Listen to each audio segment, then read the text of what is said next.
Hello, friends. Welcome to the Chief and Jackie Hour on YouTube. Something Blue's Clues. Channel 469. Are you gonna make that noise at the fucking table the whole time? Yeah. Okay.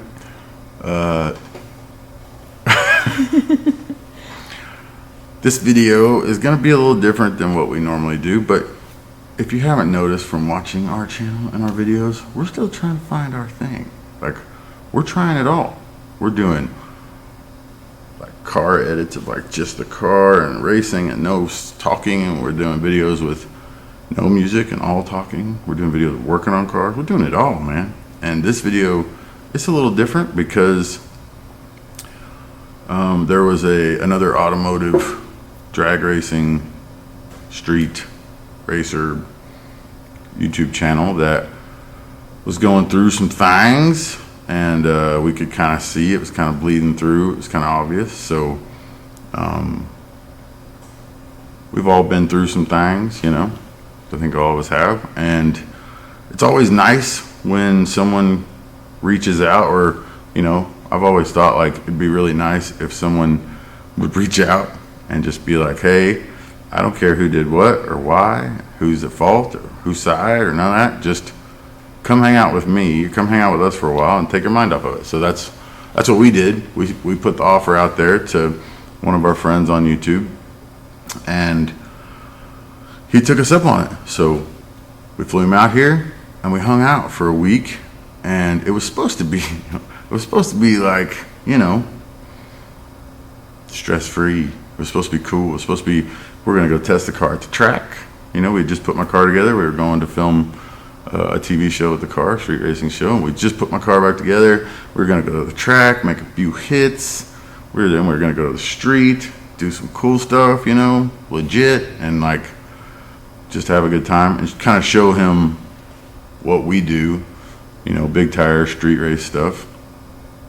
He does a lot of small tire street race stuff, and I'm sure you guys already know. If you don't, I might as well tell you because it's just going to keep going. I'm never going to say it. But Billy from Street Racing Channel, he does a lot of small tire, no prep street race stuff, and he's done really well with it. I mean, I got to give the kid some props. He started from scratch, literally had nobody to follow him. He had no TV show to leverage his channel off of. He had, you know, he had no big name in the street racing world. It's not like his dad was out there street racing forever and ever and ever, or at all.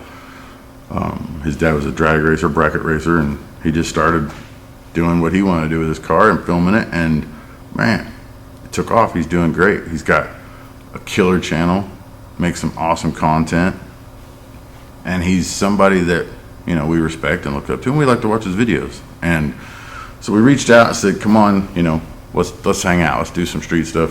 And he's building a little bit faster car than what he's used to, with a bigger tire than what he's used to.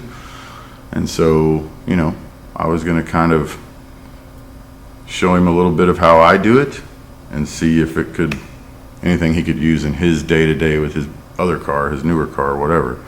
And also, he does the small tire asphalt stuff, and that's what Jackie's really into, and that's what she wants to do. So it's kind of why we built Jackie's car. And so it'd be cool if he came down, you know, and we could talk about small tire stuff, talk about big tire stuff, go to the track, and just kind of take his mind off of the shit he had going on at home. And when he got here, we went right into it, man. I mean, right into it. We were working on stuff, and everything fell apart the moment he landed in Oklahoma City. He even said he thought he brought the bad luck. It's almost, you know, it's almost like he brought the bad luck with him, because I'm just hoping he took it back with him. We were here working on our stuff, and everything was going to plan. Like, we were ahead of schedule. It was the first time that we were like going to be able to go do all the testing at the track and on the street, and like, man, it was going to be awesome. So we thought, this is the perfect time for Billy to come. We're not struggling, like, we're ahead of schedule, and we don't leave for a week. Oh my God. Huh. Right on. Who do you think that was? I was gonna say Flip, but I can't really picture him being a moth. Unless that moth likes beer. If that moth was the spirit of Flip, yeah, he'd be trying to get your number and he'd be drinking beer. So I don't know. Where the heck was I? Oh, joke. We had a lot Wait a of minute, cool we didn't stuff say to the do. joke. Yeah, what's your joke? We didn't say the dang joke. I got a couple of them I'll try on you, okay? Because we're getting way deep into the bag of jokes here, and these are jokes. Plus, they got neglected on the joke a little bit, so. I'll try a couple of them on you. These are jokes that I don't normally use, and I haven't perfected the delivery, but we'll try. I got one more Halloween joke left that I want to just roll out, and then we'll move on from the Halloween jokes, thankfully. But No, not thankfully. yeah, We do Halloween all year at our house. no. We do, but What sound does a witch's car make? I don't know. Broom, broom. You're stupid. I thought you were gonna guess it. Okay, I got another one. If a drummer has twin girls, what would he name them? I don't know. And a one, and a two. Oh my god. Oh boy. I feel like I don't want to end on that one. What else I got? What else?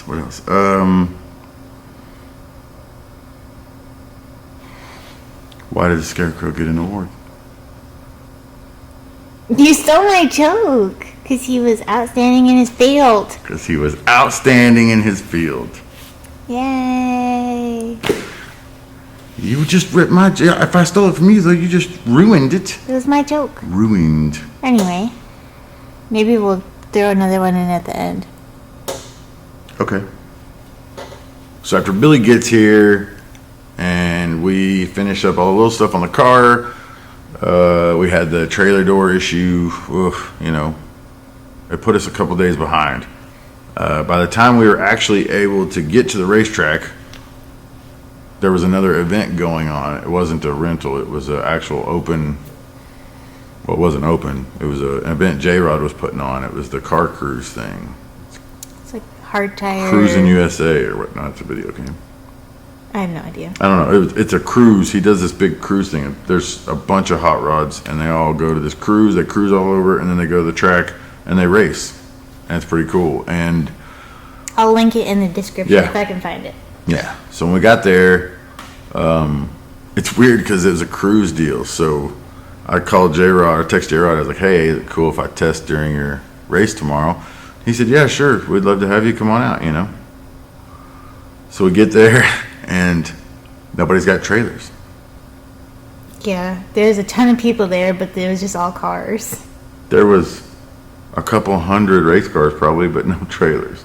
And then here I come with a 44-foot Intech trailer with a stockyard door on the back of it. And thankfully there was a guy there who used to do our T-shirts way back in the day, and he was super cool. He noticed we were pulling in with the big trailer, and he actually asked somebody to move, and we got us a sweet spot on the concrete, and we were ready to rock. At that point, I still thought, like, just going back to the moment, trying to think of what I was feeling at that moment. At that point, I was tired. I was aggravated, but I still thought, like, everything's going to get better once I do a burnout, because then we're going to bang, bang, bang, get it tested, go to 60 foot, go to 100 foot, like we're fixing to knock this deal out, 3 licks, and then we're going to the street. So usually first test session of the season, when we go to the racetrack, we don't have super high expectations of what we're there to do. We don't have any crazy goals or nothing. The goal is usually to shake down the equipment, especially if we have any new equipment. If there's anything on the car that hasn't been ran before or that we haven't ran in a long time, the goal is to shake that stuff down. So, and we really just are there to get used to our routine and get used to what the car wants, get used to and get the tune-up nailed down, you know, get the fuel map right, because going from 40% on Rocky 4 to 16% on Rocky 3, it's not a huge swing. It's not something that I'm not capable of doing. It's just, you know, you just always want to get through your stuff, you know, because there's lots of stuff you haven't done in a few months. It's nice to go through the sequence, go through the order. So that's kind of the goal. Get all our stuff out of the trailer, get the car out, and go through the motions and remember what we're there to do. The first hit is going to be, does it stage? You know, first, does it do a burnout? Does it stage? And then after that, you want to know if it makes the boost that you tell it to make on the starting line. You want to know if the chassis setup is right, if it goes straight, you know, wheelie bars, tire pressure, all that stuff. You're really just trying to make it, the goal for the first one is just go to 60 foot. That's really it. Like, go to 60 foot, clean, under power, not like go to 60 foot shaking sideways and have to let off. I mean, like, you know, a planned shut off at 60 foot. That's always the goal. And then from there, you just start trying to go a little bit further at a time. There are times when, you know, things are good and you go to the track and it goes 60 or 100 foot the first one and everything looks great, and then you blast it all the way to the stripe, you know. But 60 foot is the goal.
when I'm going up for the first pass, I'm pretty happy because it's like, it's time to do the thing, all the work, all the loading everything up, all the insatiable or insatious, whatever that word is, all the crazy checking things over and over again. It's fixing to all be worth it. So I go up there, I do the burnout, it does a great burnout. Motor sounds a little weird in the burnout, but it's to be expected, a little bit different camshaft that I'm used to, less nitro, just sometimes they sound a little weird the first burnout and you got to do a little fuel tune up or whatever. I back up after that, set the wheelie bars, roll in. As I'm going up, I'm so used to staging with the foot brake that you'll always see me pump the brakes a few times, and that's just so that it's just part of my routine, so that when I was foot braking, that's what you had to do to try and hold the car back manually. But now that I'm using the bump button, I still like to drag the brake a little bit if I need to, so if the car starts rocking, as soon as it goes into the beams, I can grab the brake and it'll stop the car from rolling back out of the beam. Because I don't like to be the guy who sit there and flickers the bulb, or it's like on, off, on. So kind of drag the brake a little bit when I do that. And whenever I went on the trans brake, it was a little rough. Like the very first hit sounded a little rough, but still didn't think anything of it. Goes up, gets on the chip.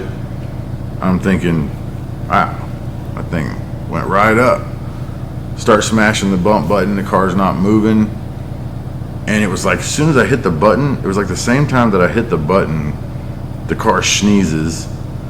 And it like, I don't know, it was almost like it lost, it's like it glitched out. It was just, Yeah, it kind of sounded like it cut out. Yeah. And I think you hit it twice, and it did it on both. Yeah, I was smashing the button, and it was just like, at the same time I was hitting the button, the car was sneezing and almost losing RPM signal. It was like, so I didn't know what that was, but I thought maybe it's just tune up. We did change quite a bit here. So I get off the gas, roll up a little further, light the bulb, get back on the gas. It wicks right back up.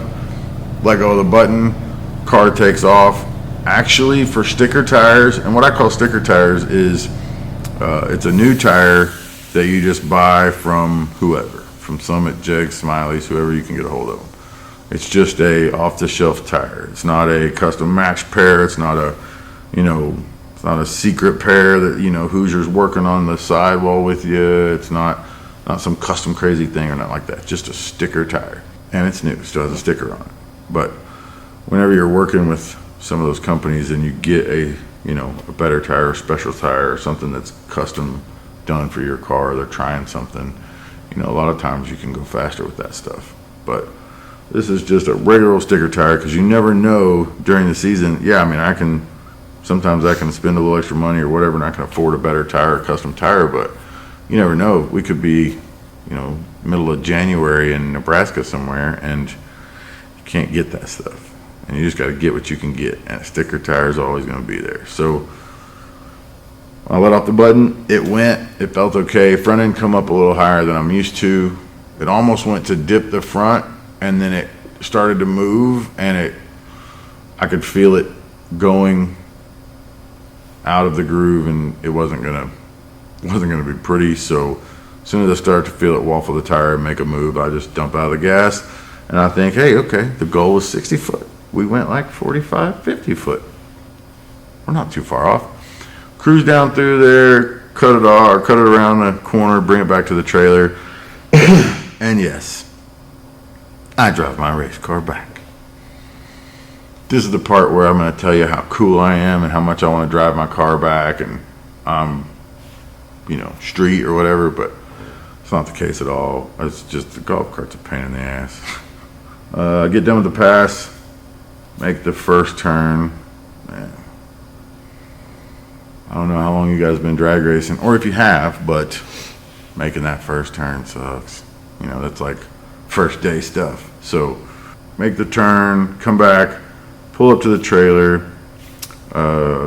Jackie's bringing the time slip, and we're going to start pulling data.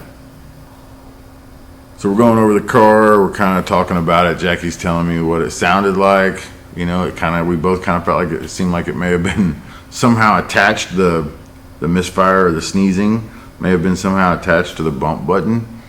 That kind of goes to show you how rare this is, and we never have this problem because we literally are thinking in our heads, man, it's attached to when you hit the bump button, it like sneezes, you know, like we just don't have these problems. So we were grabbing for straws. We look at the data, we go over everything. I really can't see anything in the data that says why this thing should sneeze like that. Like it's not too lean, you know, it's not.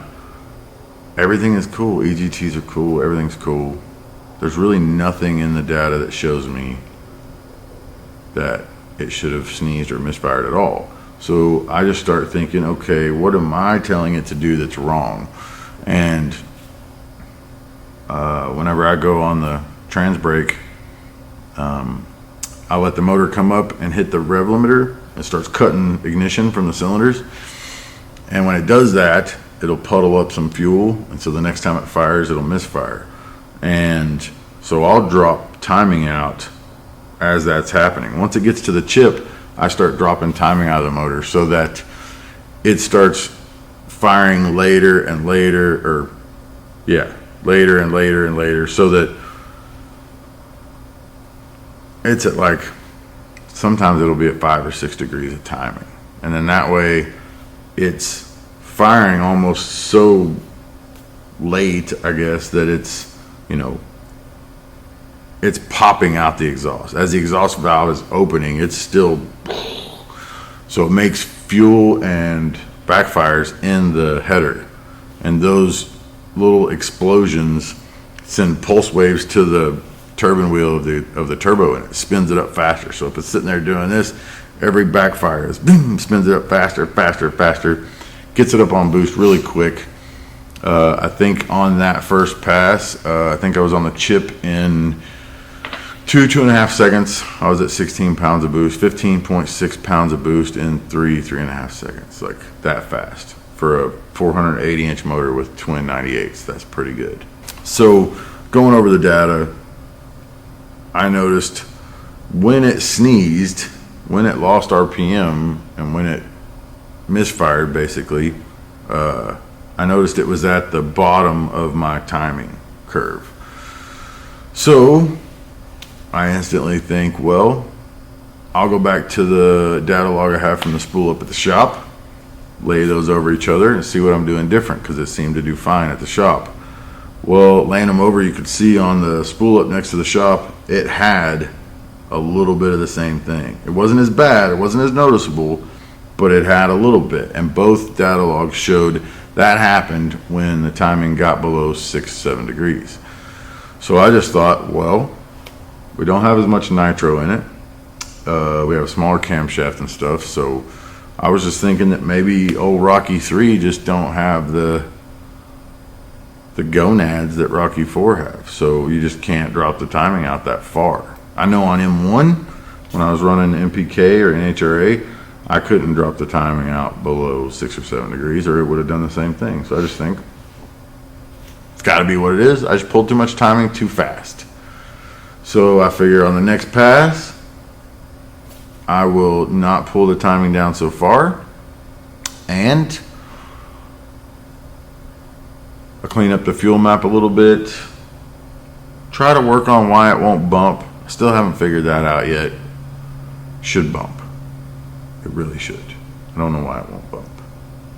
So as far as the actual, not the motor part, as far as just the chassis tune-up goes, the front end did seem up higher than what I would like it to be. We had been running the car with the wheelie bars a little higher. We were on blacktop the last time we had it out. We were headed to blacktop that day. I mean, after that test session, the thought was that we were going to be racing on blacktop at some point, and we were going to go test on blacktop later that night. So we may have had the wheelie bars a little too high, you know, just for that first lick. But also, I wasn't prepared for the tires to, for the chassis to work that good the first hit. It usually doesn't. Usually new tires don't hook that good. So I don't know if we're figuring something out with the chassis tune-up, or if we were down on power, or if or if we just had a good shot of tires and, a sticky track. In between the first pass and our attempt at the second pass, we let a lot of time go by. We were going over everything. We're trying to figure it out, going over it with me and Jackie, and even talking to Billy and Twan and looking at videos, trying to come up with what we were going to do next. Well, as that's going on, the event that was happening at the track that day had ended, and all of those guys were going home and cruising their badass cars back home. So the track went idle. Nobody's going down the track. The sun goes down, track's getting cold. And usually when there's an event going on, it doesn't really matter what kind of cars are there. If there's an event going on, the track is getting passes made on it. It's staying warm. It's staying active. It's staying clean. It usually makes for a better surface. So by the time it came up for us to go back up there, we were the only ones there. Nobody had made a hit on the track in a while, probably over an hour or so. So we decided to lower the wheelie bars a little bit, change the tire pressure 0.1. I mess with the tune-up. I don't take near as much timing out of it. And we decided that instead of trying to bump in, I can fix the bump at the shop. I can sit here and spool it all day here and make it bump. So we're just going to go in, light both bulbs like it's our first day with a turbo car or we're at drag week, and then we're going to go and we're ready.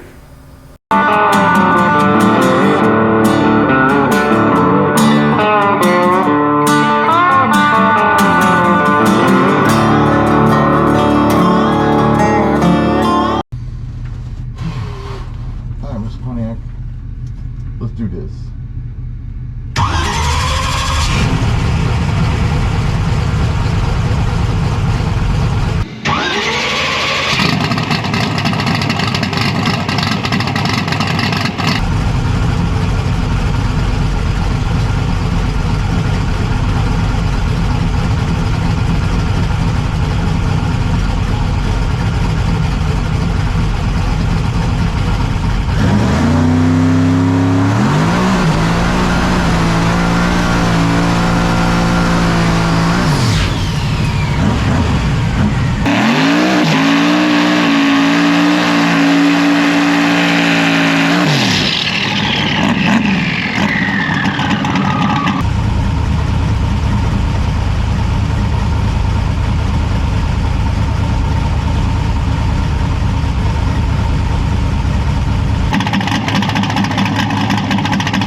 So we go up for the second pass.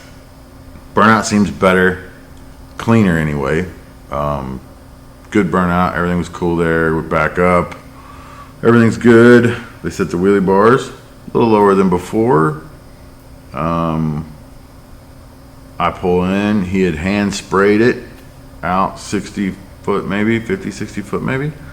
And when I let go of the button, it was on. Felt good. Everything was cool. Rolls out about 50, 60 foot and Shake City. It was weird. It was almost instant. It was just, everything was cool. It's on a lick and then, so I let off, coast down through there, didn't even shut it off, made the turn, drove back to the trailer, and we're done for the evening on this one. I feel like once we have two passes that don't do it and we don't know why, like if we know what we're chasing and I can just keep pecking away at it, or I can keep making changes on the chassis or whatever, we'll stay there all night and make hits as long as they'll let us. But if we're not sure while we're having trouble, usually the best thing for us is to put it back in the box, go back to the shop, start over. And so when I pull back up, Jackie comes walking up, we're talking about it.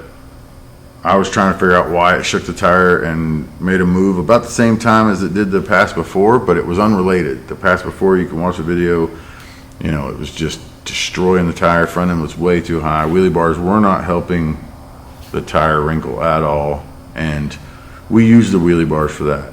You know, our wheelie bars aren't for wheelies. You know, everybody thinks your wheelie bars just keep you from going over, but that's not the case with our car. We use the wheelie bar to limit the distance between the rim and the ground, so keeps the tire from just mashing down, because that tire will hook all the way to the ground if you want it to. So if you watch the video, we're watching the video, tire starts to wrinkle, wheelie bar hits, tire gets a little wheel speed, car starts rolling. I'm really happy with it for second pass on sticker tires, man. I mean, you know, I was actually pleased, you know, especially with what, you know, it had run, you know, 104 or faster, you know, on its second lick. Like, I was happy with that. Now we just got to figure out why it won't bump, and we got to figure out, is it our fault it won't make it past 60 foot, or is it a cold hand sprayed track, you know? So we decided, let's load it in the box, take it to the shop, we'll get some sleep, and hopefully we can get in on a track rental in a couple days.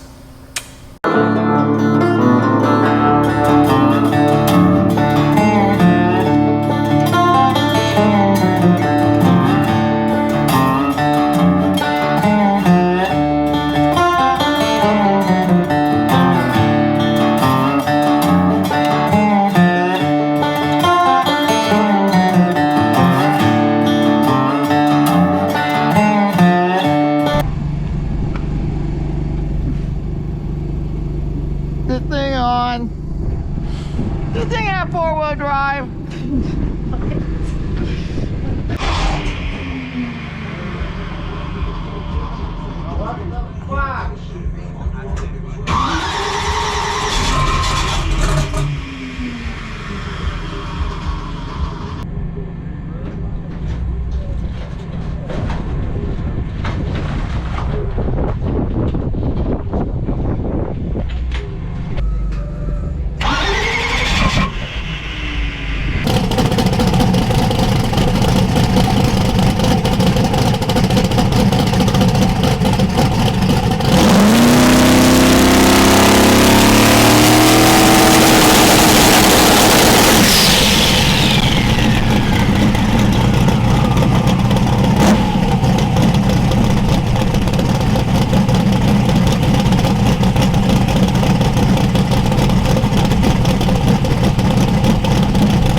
It's a new day. Gonna be a good day. I can feel it. We're on our way to the track. Sun is shining. Birds are chirping. The whole deal. It's happening. We go down there with, Billy's driving Sally. Mm-hmm. You're driving Wanda. I bought this fancy camera on the way. Yeah, you bought this new fancy camera on the way, and I'm in Big Rick. With Mr. Crow. With Mr. Crow. And we get there, and I'm feeling it, you know? I'm feeling it. Good. Got a few things we got to do when we get to the track. We got to change the training fluid because looking through the data and stuff, I don't know. I just feel like the stator is too loose for the setup, and I just really thought maybe I needed to change the training fluid. Sometimes you just think, I need to change the training fluid. Maybe that's why it won't bump. So Get to the track, we pull in, everything's good. The door's still on the trailer. After the last pass at the test session the other day to now, this new day at the track, we did not unload the car. We didn't do anything to it necessarily. We went over the data. I found some things that I thought, oh yeah, that's got to be it. No big deal. We'll do this, this, and this and change the train when we get to the track. So we caught up on some sleep, ate some good food, and we're ready to rock. Go to pull the car. First we get some music going, get the trailer bumping.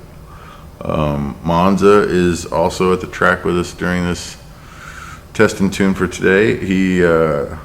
He's been having some issues with a few things that he's trying to get worked out, so we are working on these deals together.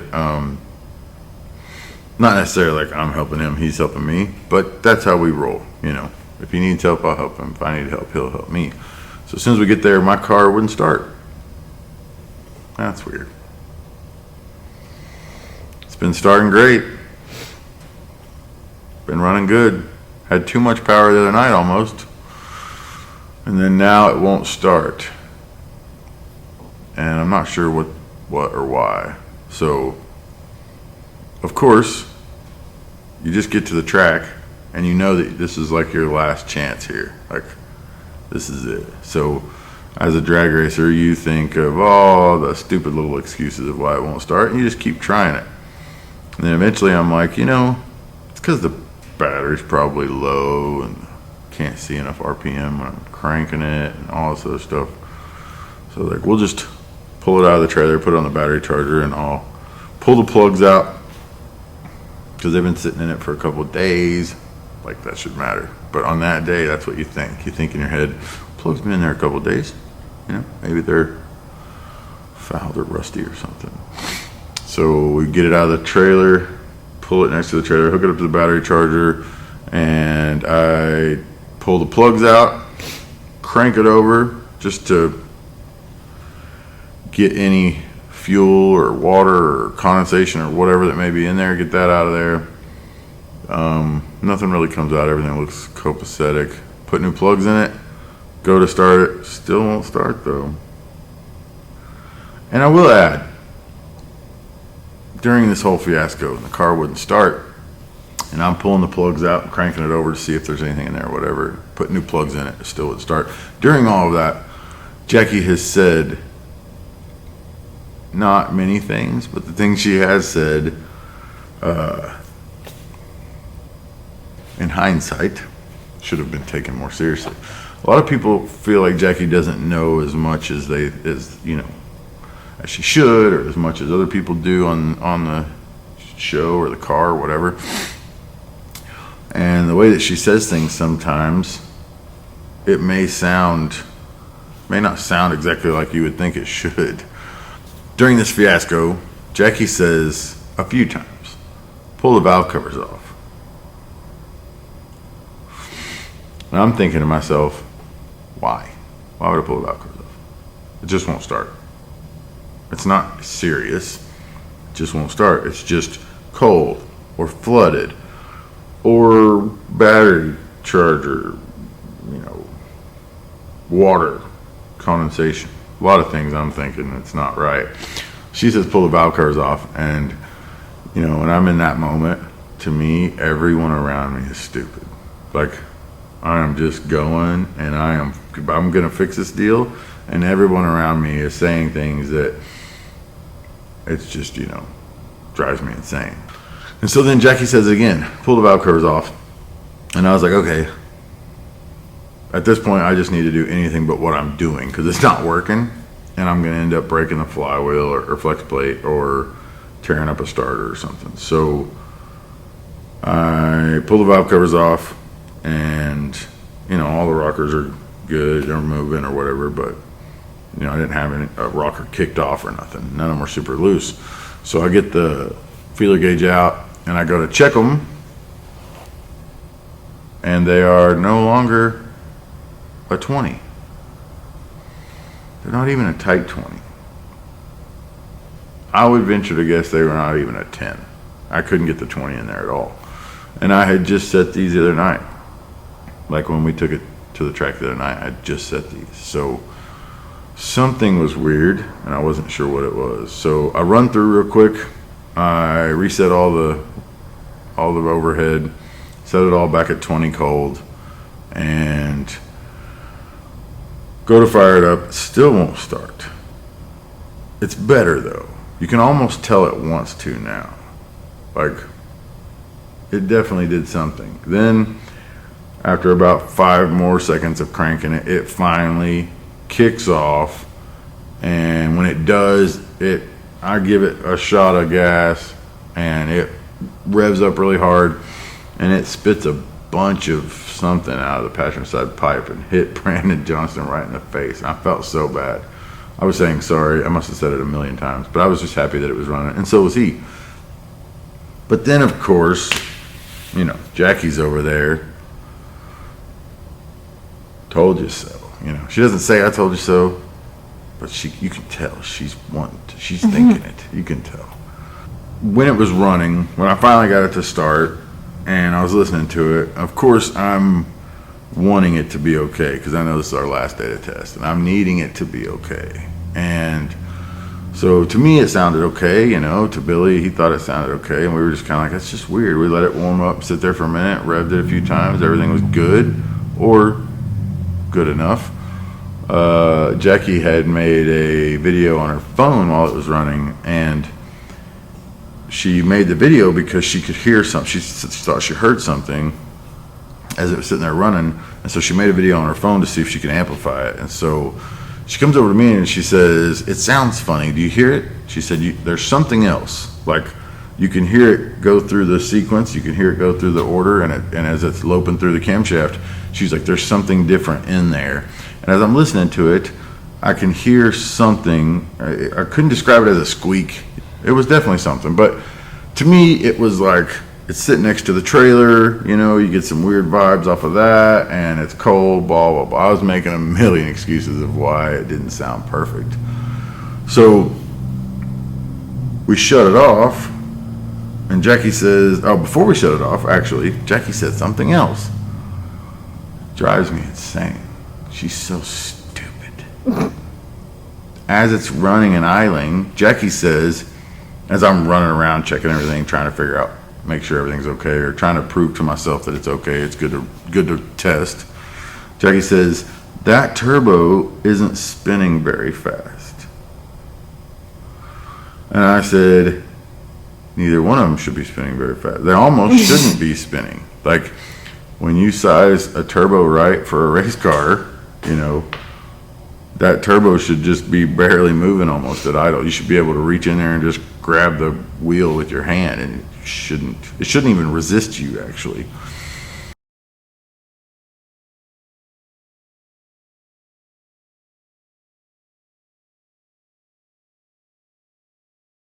So whenever she says that turbo is not spinning very fast, you know, of course I blow it off and I say, yeah, they shouldn't be spinning at all. It should be barely spinning.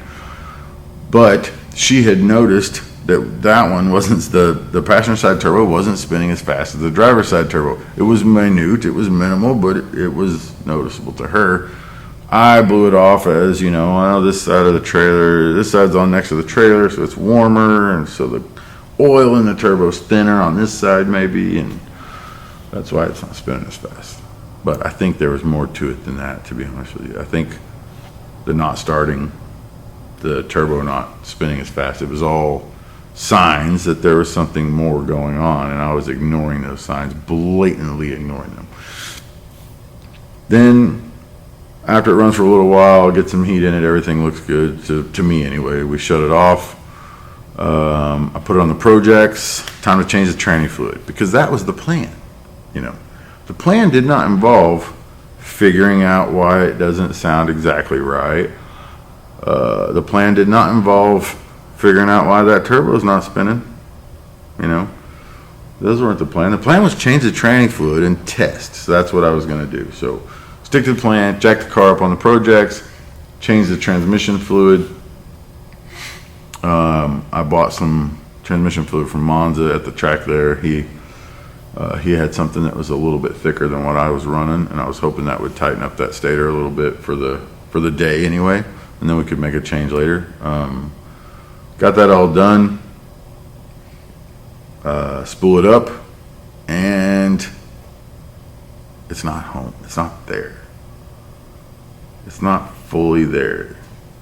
Nobody. It's not like nobody's home, but they're not all there. You know. The other night it made 15.6 or whatever pounds of boost instantly. Spooled it up at the track after changing the transmission fluid. Should have had more load. Should have made more boost, but it made 13, and it was an iffy 13. It wasn't like a up 13 hold like it should do, like it did the other night. And so then of course I'm making all kinds of excuses of why it's not making the boost.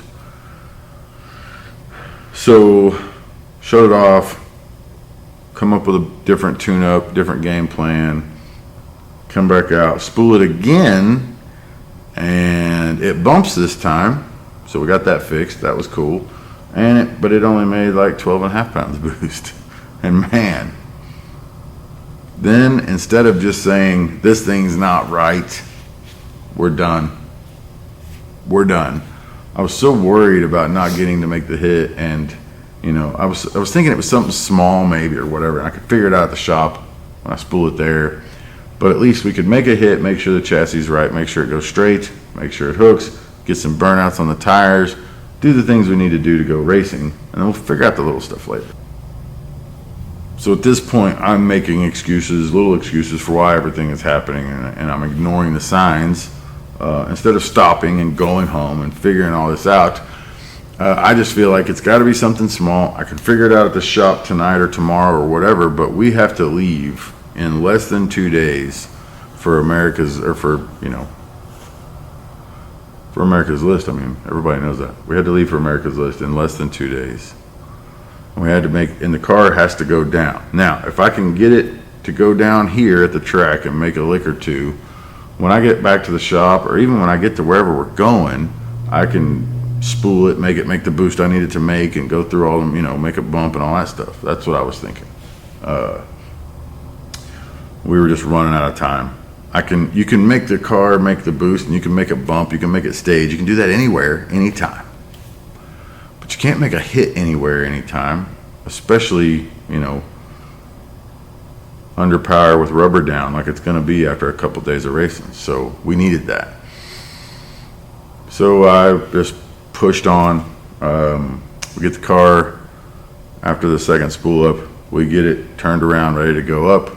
I put a tune-up in it. And we are going to make our first hit of the day. And we are way behind. Done there? No. Well, I almost fucking, you know how when it gets so mad, you like button down? God damn film crew. What are you doing? You fucking shit up? Where's my GoPro, bro? Yeah, it fell off and tore everything up. If it scratches my fender again, it's going in the toilet. No, it's not. You'll have to get it out of the tank. I need a drain pan. I need something to drain all this goddamn training fluid into. Hurry up before I get mad and won't let you. She said it your mom joke. Huh? She said it your mom joke. She said something about my mama? Yeah. I'll call my mama and tell her she'll come down here and drag you by the hair. My mom ain't no punk. She don't play.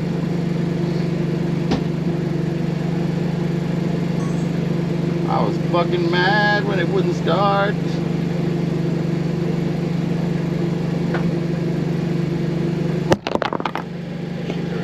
You think that's gonna do it? How much you gotta do? I gotta change the transmission fluid, goddammit. That motherfucker was spilling out, trying to drag it like. I only got one.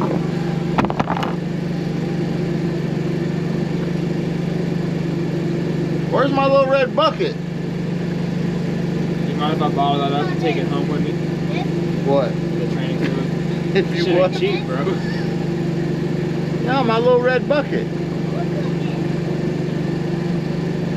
God damn, you want something right, you gotta do it your goddamn self. If I know anything, I know that's what Bill taught me.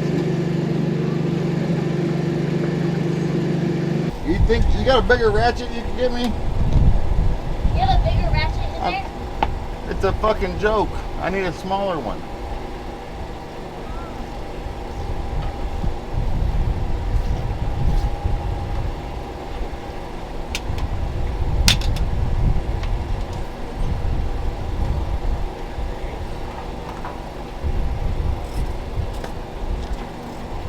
Thank you. Billy Twan said you kidnapped him and made him go to Hooters the other night. I did. He enjoyed it. he enjoyed it. Don't let him lie to you.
At the first hit of the throttle on the burnout, sounds a little weird, but you know, it's okay.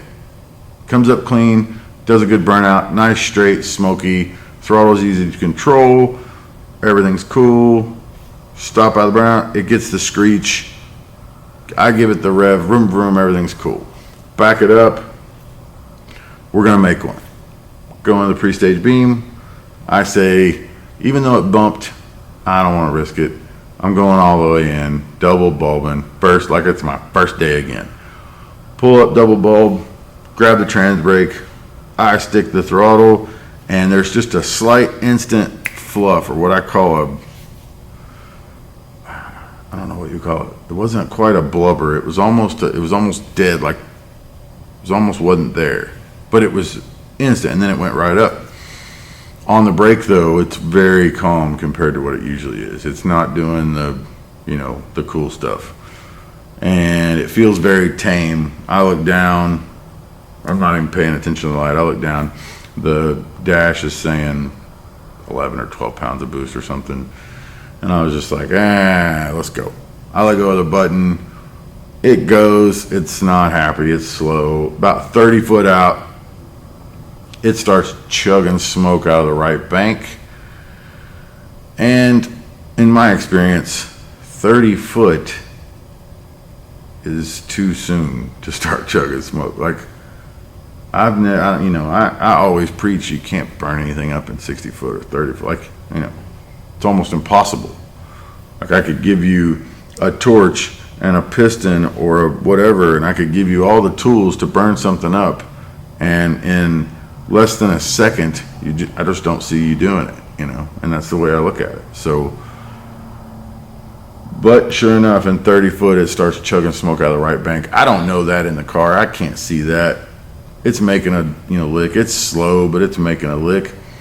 So I take it all the way down right before the stripe. It's laboring hard. It don't feel right. I let off, throw the chutes. I'm happy. We made one. Chassis good. Car goes. It's straight. Nothing fell off of it. I pull back around. I'm pretty happy, but Jackie's not.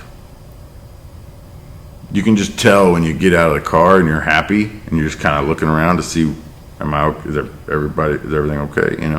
Because they've seen the time slip, they saw the pass.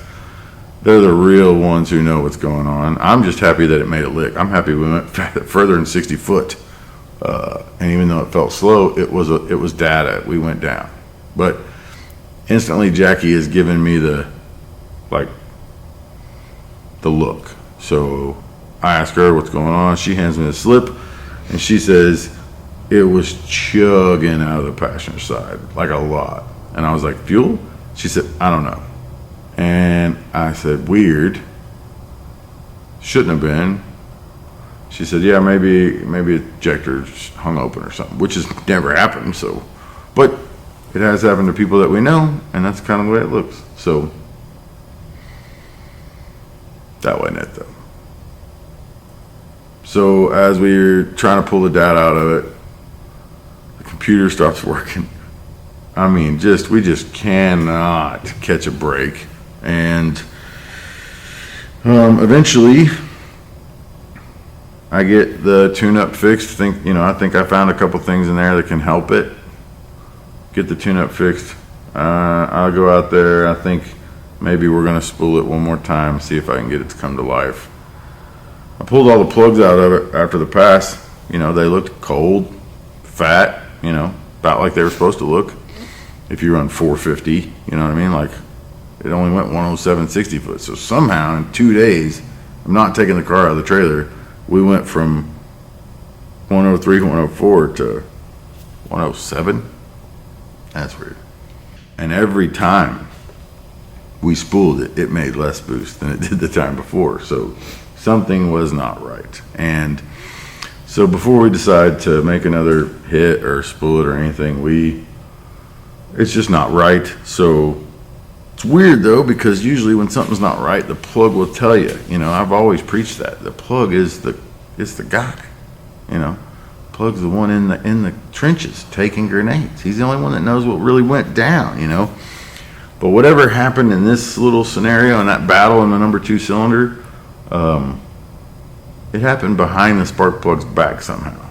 Not sure how yet. We still haven't figured that out. But it had the nitrous crank. When I used to run a nitrous car at the end of the track, after you shut it off, pull around when nobody's looking, you reach up with the ignition off and you hit the starter and you just see if it sounds okay. And if it it's good, you're happy, you can cheer. But if you do that and it goes then something's weird. You can hear it sucking back in on one side. That's what my car was doing. So I had the plugs out. None of them were burnt, bent, nothing soft. They all just looked cold and fat. Did the finger test. So that's when you stick your finger in a spark plug hole and you hit the starter button with no ignition on. And if it's got compression, it'll blow your finger out of the hole. If it doesn't, you got a problem. Well, all the holes had really good compression except number 2. And if I had to say the difference in percentage, it would be like 150% difference. It was literally nothing. It didn't suck or blow. It was like a butthole. That's awkward. Sorry. at the exact time that we figured out that we have a hurt hole, we weren't sure how hurt it was, but I'm imagining, because I've never really had this issue before, I'm imagining just a hole right down to the middle of a piston. I'm imagining that the piston's twisted in the bore. I'm imagining that there's a hole knocked right to the center of it.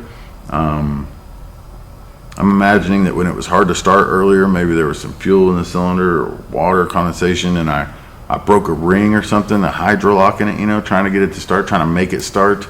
I'm imagining all these things that could be wrong with it. And Billy says, I bet it's a valve.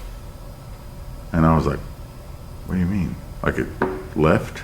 Like it's gone? Like it broke? Like it fell off? Like what? If that happened, it would go through the piston and everything. And he's like, I don't know, I've had some valve issues before and it's done that. And I was like, man, I've never seen one that have a valve issue and no compression whatsoever. So we bring it back to the shop. Of course, there's no way I'm going to be able to sleep or do anything knowing that the motor's hurt and we got to leave in 2 days.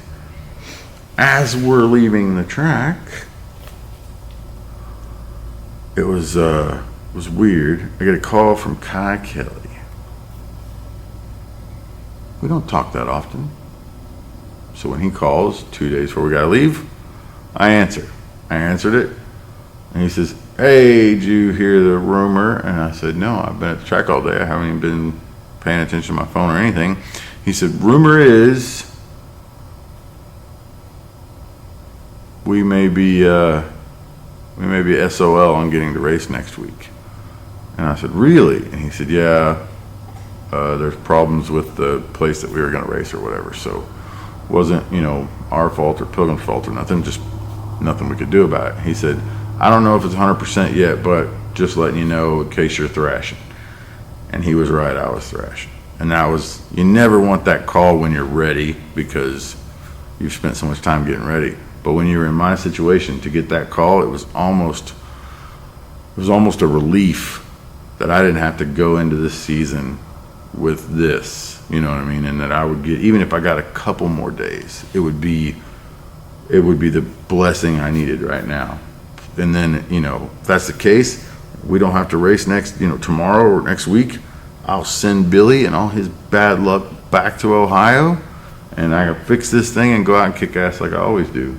So. Well, when he called you, we were already talking about what to do. Like, do we put Rocky IV back in? Do we put the parts off Rocky IV into Rocky III? Is this the point where we need to do something and we're gonna have to put my motor in your car? Like we were on all of the options already. You did say that. That was funny. I can't believe you said that. You did say that. You said, because I was like, we got spare parts. We got spare pistons. We got rings. We got rods if we need one. I can't imagine we would need a rod, but we got rods. We got spare valves. We got seats. We got some stuff if we need it. We were freaking out. We were freaking out because we were supposed to leave. We're supposed to be leaving, and we have yet to make a hit on the street. And I promise you, you do not want to go to a virgin road with America's elite heads-up street outlaws and not made a lick on the street yet. You do that, and you're asking for trouble. You're asking not to be at the top. You're definitely not going to be on your game because you know that there's 30 or 40 other guys that this is the biggest thing for them ever too, and they're constantly out testing and beating it up. So you don't want to be that guy. So we were thinking, if it's a cylinder head problem, we'll pull the heads off Rocky IV. We're in a better situation than we've ever been to have an engine problem. It's just weird, when we didn't have any of that stuff, we never had an engine problem. But now we actually have some parts. So we weren't completely screwed, but we were freaking out. And Jackie had even said, Rocky IV is wore out. We can't put that back in the car. And I said, watch me, watch me. I'll run a ball hone down that thing. We'll slide some new rings in it. And, we'll leave in a few hours. And she said, we could put my motor in it. We still have the Zoomies we got from Kai. Your car's already set up for distributor. All we'd have to do is Well, at that point, we also didn't know the situation of the block of Rocky 3. Yeah, we weren't sure. We didn't know if it was just a head. We didn't know if it was a sleeve. piston, if it went into the Yeah, block. that's the other thing is we had just replaced that sleeve. Somebody drilled a hole in it last year, so Yeah. we weren't Wanted sure to what do was going that. on. But so she offered up her Mighty Mouse motor for my car, and it's weird because there was a moment there when I was like, yeah, because that motor is the one Kai put in his car to go to blacktop in the shocker. So, and it did really well, and I was like, man, we got all kinds of options here. We got parts and Rocky 3, 4. We got we got some stuff. We'll be all right. We're still gonna show up with no test hits, but we'll be all right. And but then of course I come back to my senses. I'm just thinking about I want to see what it feels like to have. You just want a nitrous motor. I just want to see what it feels like to have a nitrous motor in my car for once, just to see and take 200 pounds off the nose. That'd be cool, especially on blacktop. But I thought it'd be kind of cool to show up, because everybody always likes to talk about how I don't ever change anything with the car. I got the same old combination all the time. It kind of, freak everybody out. I showed up a little Mighty Mouse motor with some zoomies hanging out of my car. Little 383. A little 3.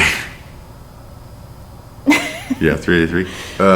So we got options. We're just not sure which one we're going to use yet. So we were going through it, and I was thinking, man, no matter what's wrong with it, we should be able to put we could cobble something up. We've been here before, just not from breaking it. We've been here from, just not having the shit or being wore out. So we decided we're going to go back to the shop. I'm going to rip the head off this thing and figure out what's wrong with it so we can make a plan. We still don't know for sure yet if we're postponed or not. So we'll go to the shop, get the cylinder head jerked off of it, and it's weird. I don't know. Never seen it before, but where the intake valve seat and the exhaust valve seat touch, one overlaps the other. And which way ever mine is, because they were done so long ago, these heads were done in like 2012 or something. They're the opposite of what you would think. They're the opposite of the way you would want to do them nowadays. So it looks like the exhaust seat had cracked at some point in the last 2 years when I was running that motor, and I didn't know it. And then somehow putting it back together here, I don't know what happened. Billy seems to think something went through it, like something was got in the turbo or something. Rock or something got in the turbo or whatever and hung that valve open a little bit and then just torched it. So I don't know what it is, honestly. I don't know. I've never ran screens on my turbos, but I've never had a problem before.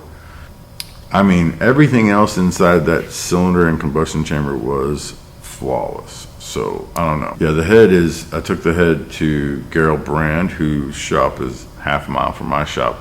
And whenever I can't get something to Butler or we're in a pinch, here locally, like if we can't drive, sometimes we just can't drive to Butler's shop. It's really far away. And Gerald does top-notch work, and he's the best, best machinist that we got. So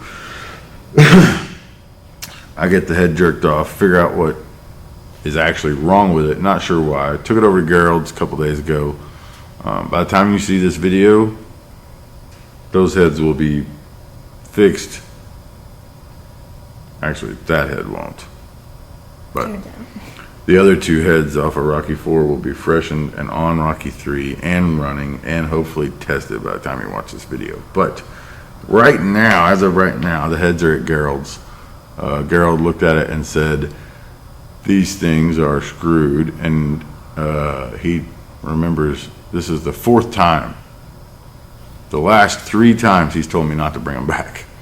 And I was just bragging on the internet the other day that I've been running these heads for 14 seasons. I've been running these for 9 years. But for whatever reason, man, you go through the years and you forget how things were. And so somehow I just forgot that those heads are wore out. But Gerald took them apart and said that the seats almost fell out of them, and there were more. After I took him the one head, he said, go back and get the other one. So I took the other head off, took it to him the other day, and he took it apart, and he was like, this wasn't you weren't going anywhere with these. He said, and he actually said he didn't think it was my fault, which is hard for Gerald to say. 99% of the time, Gerald's going to say, well, yeah, it's definitely your fault.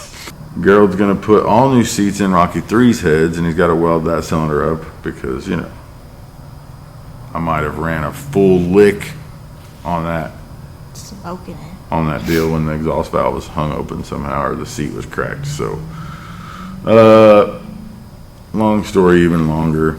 He's going to put all new seats in that one and switch the overlap on them, which is something we've been talking about doing forever. We just haven't done yet. And we're going to run the heads off of Rocky 4 on Rocky 3. We'll be good to go. Thing will be up and running in no time. Everything will be just ready to rock and roll. We'll be making passes and setting records and winning races and cashing checks. But we sent Billy home because damn. Yeah, you and Billy went back to the shop, pulled that head off, and I went home and started editing and bought him a ticket. Yeah. No, I mean. Yeah. I mean, when we left the track, because we all drove separate vehicles because we had a million errands to do on the way to the track and we couldn't all do it at the same time. When we left the track, it was, I feel like we didn't even have to say it. Everybody knew it. We were sending Billy home right away. He wasn't going to stay here any longer. And you know what? It's weird, but as soon as we sent Billy home, everything started to get better again. We have a little time now. We get the car right, get it tested. You know, we're starting some new, cool, exciting things that, you know, I can't talk about, but man, they're cool. I'm excited. got to order some parts for old Caddy Jack. Yeah, we got the fuel system stuff coming from Caddy Jack. Should be ready to rock on that thing very, very soon. A lot of people. If not, I'm gonna take the motor out and put it in my car just for the hell of it. A lot of people have asked when the next Caddy Jack video is coming and when I'm gonna be out with it, but I don't think we ever actually said it on YouTube, you know. But when we race, everything goes into that. So when it was time to go race Mr. Crow, unfortunately, everything stops on Caddy Jack. And when it's Everything his stops time, on everything. yeah, it's not just Caddy Jack; it's everything. But Mr. Crow is numero uno in Yes. many different ways. So when we get the call that it's time to go racing and it's time to, you know, to hit the street with Mr. Crow, everything stops. And when we're done with that, Caddy Jack will get his time. So we want to start it just as bad as y'all want to hear it. It's killing us not to hear that motor. It's so close. I mean, Yeah. it's literally so close. Every time I think about it, I feel like I'm just going to stay down here for a few hours. I could have that thing running, but But we ordered some parts, and hopefully, if they come in, we can fire it up before we go film America's List. that would be super cool for sure. So I feel like the next video you see will be a Caddy Jack video, or will have a lot to do with Caddy Jack, and hopefully the next thing you see from us about Mr. Crow is it running and kicking Putting the ass. motor back in it again. Well, or just going back to the track or something. Yeah. Going to make a hit somewhere, you know. But this time, I've learned my lesson. I'm going to make doubly sure that it's good this time before I make a hit. I say that, but it'll be just like last time.